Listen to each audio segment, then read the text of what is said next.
Ak chceš kontrolovať kvalitu dodávateľa, nepýtaj sa jeho zákazníkov. Pýtaj sa jeho dodávateľov.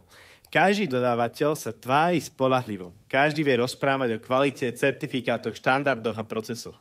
Ale pravda sa neukrýva v marketingu. Pravda sa ukrýva v backende, v tom, čo zákazník nevidí. Preto platí, zákazník ti povie, ako dobre firma doručuje navonok. Dodávateľ ti povie, ako dobre funguje vo vnútri. A vnútro rozhoduje o všetkom. Na čo sa pýtať dodávateľov? Nie na chválu, na problémy.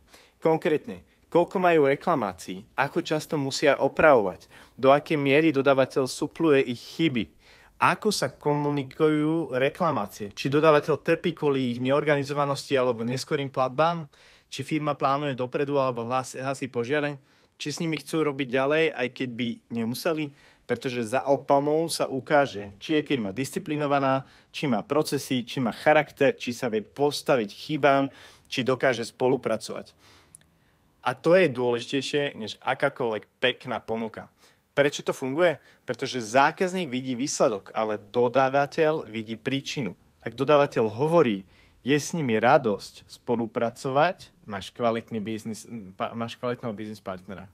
Ak dodávateľ hovorí, robíme veľa opráv a my to od nich nevymáhame, lebo nechceme prísť o zákazku, okamžitý červený alarm. Ak dodávateľ hovorí, platí na čas, komunikujú férovo, keď je problém, riešia na rovinu, máš spoľahlivého partnera. Kto sa bojí tejto otázky? Firmy, ktoré žijú z marketingu, nie z kvality. Firmy, ktoré radi predávajú, ale neradi nesú zodpovednosť. Kto je v poriadku?